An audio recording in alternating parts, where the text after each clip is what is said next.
नमस्कार. मी पुष्पलता जगताप आणि तुमचं माझ्या यूट्यूब चॅनलमध्ये खूप खूप स्वागत आहे. आजच्या व्हिडिओमध्ये आपण पाहणार आहोत वयाच्या साठीनंतर या गोष्टीवर पैसे खर्च करू नका. निवृत्तीपूर्वी हे 5 कटू सत्य जाणून घेऊया. जरा थांबा, एक क्षण आणि एक दीर्घ श्वास घ्या. आता स्वतःला एक प्रामाणिक प्रश्न विचारा. तुम्ही अजूनही दररोज सकाळी उठता आणि त्याच जुन्या दिनचर्येला सुरुवात करता का? जणू काही तुम्ही एखाद्या मशीनमध्ये बसला आहात. तुम्हाला कधीतरी असं वाटतं का की आता खूप झालं? आणि जर हो असेल तर आजचा हा व्हिडिओ फक्त तुमच्यासाठी आहे. नमस्कार. आज आपण पाहणार आहोत रिटायरमेंट नंतर कसं वागायला पाहिजे. तुमचं माझ्या यूट्यूब चॅनलमध्ये खूप खूप स्वागत आहे, जिथे आपण असा एक प्रश्न आज उपस्थित करणार आहोत जो तुमच्या आयुष्याची दिशा बदलू शकतो. तुम्ही आता निवृत्त व्हावं का? ऐकायला हा मोठा निर्णय वाटतो, मला माहीत आहे. पण थांबा, कारण कोणताही दबाव ह्या ठिकाणी न आणता आता फक्त तो एक तुमच्यासमोर मी एक आरसा धरत आहे, ज्यामध्ये तुम्ही स्वतःला अधिक स्पष्टपणे पाहू शकता. आज आपण अशा 7 प्रश्नाबद्दल बोलणार आहोत, ज्याची उत्तरं तुम्ही मनापासून हो मध्ये दिली तर कदाचित ती वेळ आली आहे जेव्हा तुम्ही निवृत्तीला भीती म्हणून नाही, तर एक संधी म्हणून पाहिले पाहिजे. आणि हे प्रश्न फक्त पैशाबद्दल नाही आहेत. हे प्रश्न तुमचा आनंद, तुमचा तणाव, तुमचे आरोग्य आणि तुमचे नातेसंबंध आणि त्याचबरोबर सर्वात महत्त्वाचे म्हणजे तुमच्या ओळखीशी जोडलेले आहे.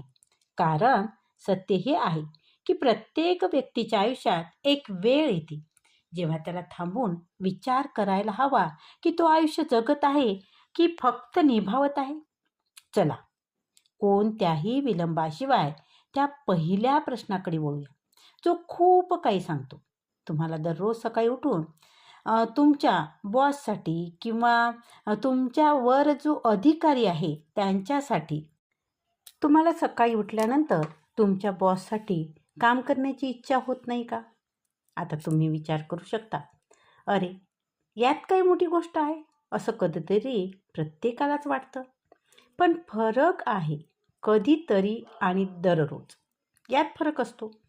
जर तुम्ही दररोज सकाळी अलार्म वाजल्यावर हाच विचार करत असाल की ओहो, पुन्हा तेच ऑफिस, तीच मीटिंग, तोच दबाव, तर याचा अर्थ असा आहे की तुमच्या मनात ती ठिणगी आता उरली नाही, जी एकेकाळी होती. आणि जेव्हा कामाबद्दलची आवड मनातून निघून जाते, तेव्हा पगार कितीही चांगला असो, बॉस कितीही चांगला असो, काम फक्त एक ओझं बनून राहतं. आता विचार करा, हाच वेळ तुम्ही स्वतःला दिलात तुमच्या आयुष्याला काहीतरी नवीन शिकण्यासाठी, मनाला शांती देणारं काहीतरी करण्यासाठी. तुम्ही जर तो वेळ लावलात तर निवृत्ती हा शेवट नाही, तो तुमच्या पुढच्या अध्यायाची सुरुवात आहे. आता पुढचा प्रश्न, तुम्ही कधीतरी एखाद्याला उद्देशून मोठं काम केलं होतं का? पण आता त्याचा अर्थ हरवला आहे का? थोडं मागे जा. तुम्ही पहिल्यांदा नोकरी सुरू केली होती तो क्षण आठवा. कदाचित तुम्ही तुमच्या कुटुंबासाठी कमावू इच्छित होता. कदाचित एक घर हवे होते, मुलांचे शिक्षण, समाजात काही आदर, आणि तुम्ही ते सर्व साध्य केले. पण आता जर तो उद्देश ज्यांच्यासाठी तुम्ही धावत होता तो संपला असेल, तर तुम्ही तीच शर्यत का सुरू ठेवली आहे उद्देशाशिवाय? आयुष्य फक्त एक लांब प्रवास बनून राहतं, ज्यात स्थिरता असते पण मजा नाही. जेव्हा सकाळी उठल्यावर मनात प्रश्न येतो की मी हे सगळं का करत आहे, आणि उत्तर मिळतं नाही, तेव्हा समजा की निवृत्तीचं दार हळूहळू उघडत आहे. कदाचित आता स्वतःला विचारायची वेळ आली आहे. मी आता ते करत आहे का जे मला खरंच करायचं आहे? तुम्हाला आता स्वतःला काही प्रश्न विचारायची वेळ आली आहे. मी आता ते करत आहे का की जे खरंच मला करायचं आहे? आणि कदाचित आता ती वेळ आहे जेव्हा तुम्ही तुमच्यासाठी आयुष्य पुन्हा डिझाईन करावं. मित्रांनो, ही फक्त पैशाची गोष्ट नाही आहे. ही गोष्ट आहे आंतरिक समाधानाची, शांततेची, जी तेव्हा मिळत होती जेव्हा तुम्ही तुमच्या नियमानुसार जगता. तर आत्तापर्यंत तुम्ही या दोन्ही प्रश्नाची उत्तर हो मध्ये दिली असतील तर थांबू नका. आपण पुढे आणखी गोष्टीबद्दल बोलणार आहोत. हळूहळू विचार करत आणि समजून घेत, कारण ही काही परीक्षा नाही बरं. हा एक खुला संवाद आहे ज्यात उत्तरे तुमच्या आत दडलेली आहेत. आता जरा थांबा आणि स्वतःला हा पुढचा एक प्रश्न आणखी विचारा. तुम्ही अनेकदा असा विचार करता का की आता स्वप्न पाहण्यासाठी काही उरलंच नाही आहे? हा प्रश्न थोडा गूढ आहे, थोडा आत्तापर्यंतच्या प्रवासापेक्षा थोडा वेगळा आहे आणि थोडा खोलवर जातो. तुम्ही तुमच्या आयुष्यात खूप काही केलं, मुलांना शिकवलं, घर बसवलं, जबाबदाऱ्या पार पाडल्या, नोकरीचा आदर मिळवला आणि आता जेव्हा तुम्ही स्वतःकडे पाहता तेव्हा असं वाटतं की सर्व काही केलं, आता काय उरलं आहे? हा प्रश्न किंवा हा विचार स्वतःचा एक संकेत आहे. असा संकेत की आता तुम्हाला पुन्हा एकदा स्वतःच्या आत डोकावून पाहण्याची गरज आहे. कधीकधी माणसाला स्वप्न पाहण्यासाठी मोकळा वेळ नको असतो, तर स्वतःला नवीन प्रश्न विचारण्याचं एक ध्येय हवं असतं.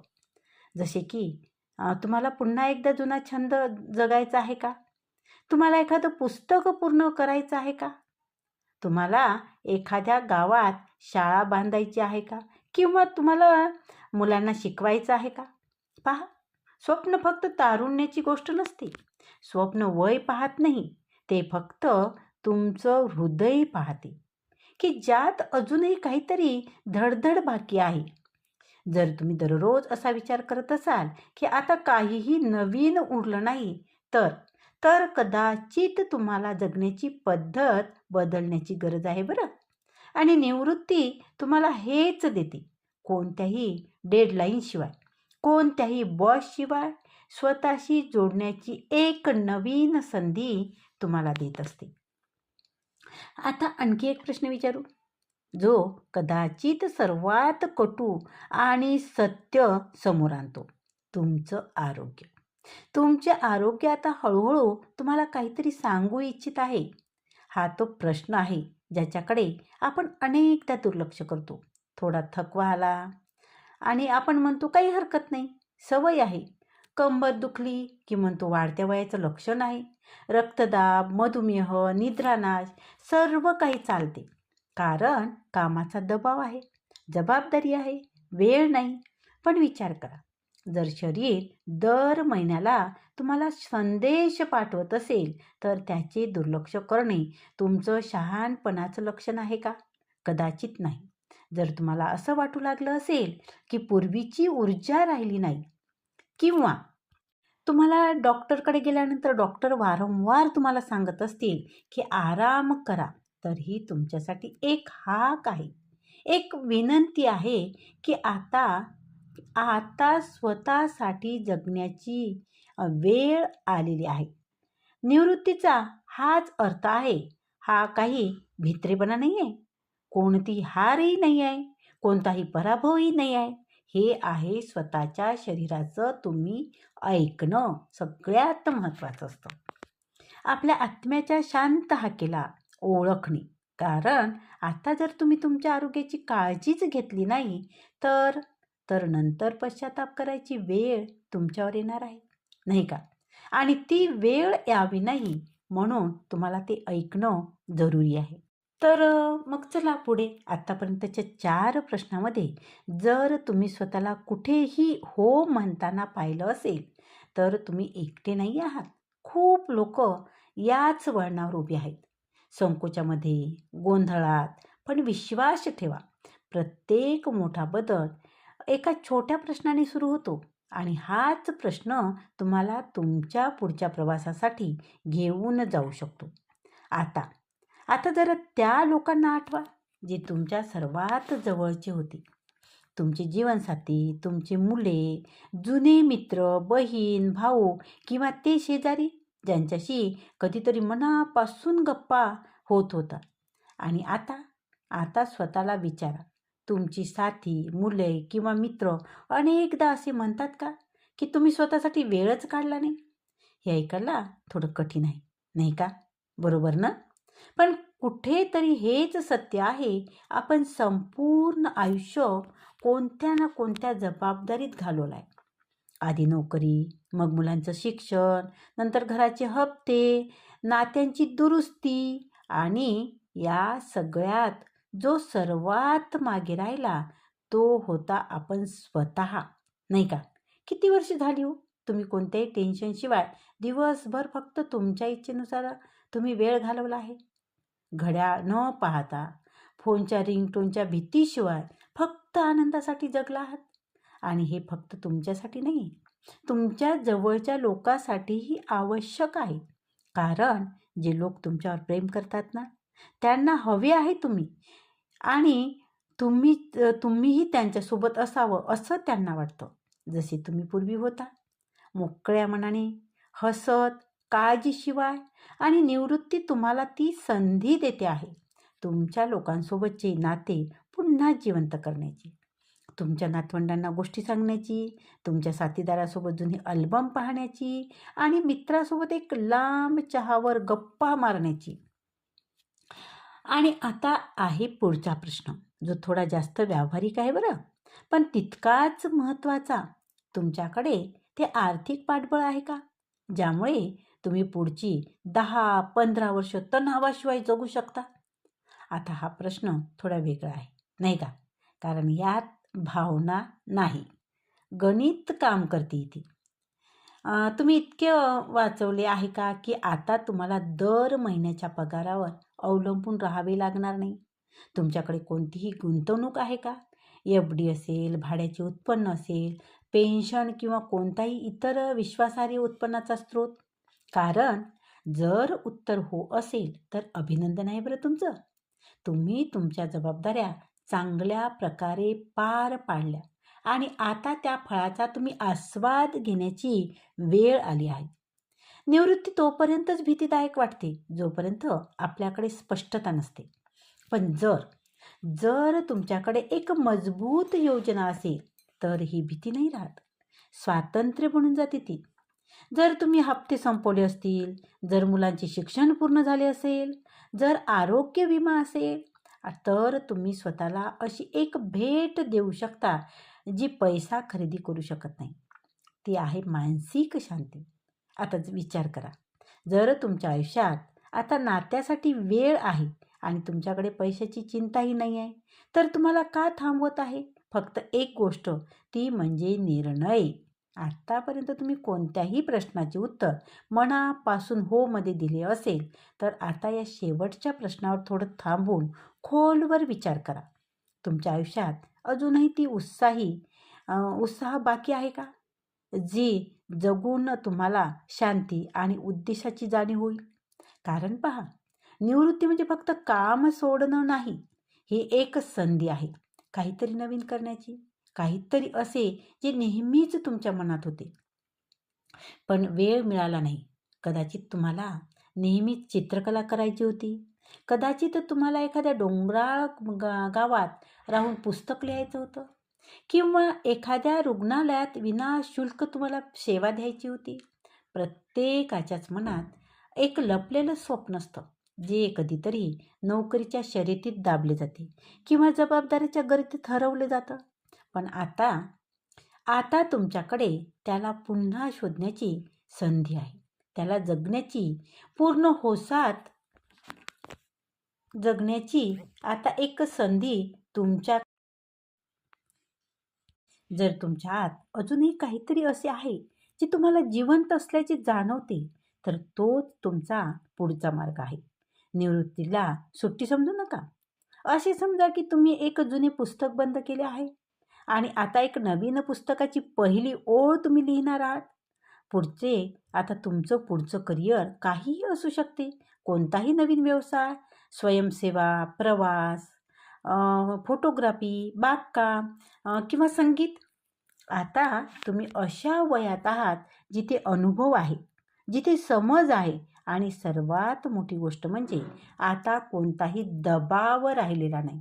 तर चला, आता आपण हा संवाद हळूहळू संपवूया. तुम्ही 7ही प्रश्न ऐकले आहेत. तुम्ही स्वतःला प्रामाणिकपणे उत्तरे दिली आहे. आता जर तुमच्या उत्तरामध्ये हो जास्त वेळा आले असेल, तर तुमच्यासमोर 2 मार्ग आहेत. पहिला मार्ग आहे, तुम्ही निवृत्तीचा स्वीकार करा. स्वतःसाठी जागा बनवा आणि तुमची आर्थिक स्थिती पहा. एक योजना बनवा जी तुम्हाला दर महिन्याला दिलासा देईल आणि मग तुमच्या नवीन आयुष्याची सुरुवात तुमच्या पद्धतीने करा. मग ते सकाळी 7 वाजता उठून योगा करणे असो किंवा संध्याकाळी मुलांसोबत पार्कमध्ये फिरायला जाणे असो. तुम्ही आता प्रत्येक क्षणाला जगू शकता, घड्याळ न पाहता, बॉसच्या ईमेलच्या भीतीशिवाय. आणि दुसरा मार्ग म्हणजे जर तुम्ही पूर्णपणे तयार नसाल तर आत्तापासूनच बदलाचे नियोजन सुरू करा. हळूहळू काम कमी करा. शक्य असेल तर पार्ट टाईम किंवा काउन्सिलिंग. एक नवीन छंद धरा. तोच पुढे जाऊन तुमची नवीन ओळख बनू शकते. लहान पावलं उचला, कारण प्रत्येक मोठा बदल लहान निर्णयानेच तर सुरू होतो. निवृत्तीला काहीतरी वाईट समजू नका. त्याला एक नवीन जीवन अध्यायाच्या रूपात पहा, जिथे तुम्ही फक्त जिवंत नाही तर खऱ्या अर्थाने जगत असाल. आणि आता शेवटी, जर आजचा हा संवाद तुमच्या मनाला स्पर्शून गेला असेल, जर या प्रश्नाने तुम्हाला विचार करायला लावले असेल आणि जर खाली कमेंटमध्ये हो हे जास्त वेळ आले असेल, तर कोणता प्रश्न तुमच्यासोबत सर्वात जास्त तुम्हाला वाटला किंवा तुमच्या मनाला भावला. आणि जर तुम्हाला आता निवृत्त व्हायचं नसेल तर काही हरकत नाही. फक्त आम्हाला तुम्ही अजूनही कामात बिझी असाल किंवा तुम्हाला काम करण्याची आवड असेल आणि त्या कामामधून अजूनही निवृत्त व्हायचं नसेल तर काहीच हरकत नाही. फक्त तुम्ही मला सांगा की तुम्हाला पुढच्या व्हिडिओमध्ये काय पाहायचं आहे किंवा कुठला व्हिडिओ तुम्हाला ऐकायला आवडेल. मेडिटेशनवर किंवा कुठली हेल्दी दिनचर्या, पैशाचे नियोजन किंवा त्या उत्साहाचा शोध जो अजूनही तुमच्या आत धडधडत आहे. आणि तुम्हाला ह्या गोष्टी खरंच खूप महत्त्वाच्या वाटत असेल तर व्हिडिओला लाईक करा, कमेंट करा आणि व्हिडिओ शेअरसुद्धा करा. कारण तुमच्यासारखे अनेक जण ह्या व्हिडिओचं महत्त्व जाणू शकतील. आणि चॅनलला तुम्ही सबस्क्राईब करायला विसरू नका, कारण आपण पुढे आणखी अशाच विषयावर बोलणार आहोत. कसे करावे आर्थिक बदल, कशा बदलाव्या एक हेल्दी निवृत्ती दिनचर्या आणि कसे जगावे ते आयुष्य जे तुम्हाला नेहमीच हवे होते. तर धन्यवाद मित्रांनो, खूप खूप धन्यवाद. स्वतःची काळजी घ्या आणि लक्षात ठेवा, तुमच्या आयुष्याचा सर्वात सुंदर भाग कदाचित आत्ता सुरू होत आहे. पूर्ण मनाने जगा, पूर्ण आयुष्य जगा. धन्यवाद, खूप खूप धन्यवाद. व्हिडिओला लाईक करा, व्हिडिओ शेअर करा, कमेंट मात्र जरूर करा. तसेच तुम्ही जर चॅनलवर नवीन असाल तर चॅनलला सबस्क्राईब जरूर करा. धन्यवाद, खूप खूप धन्यवाद.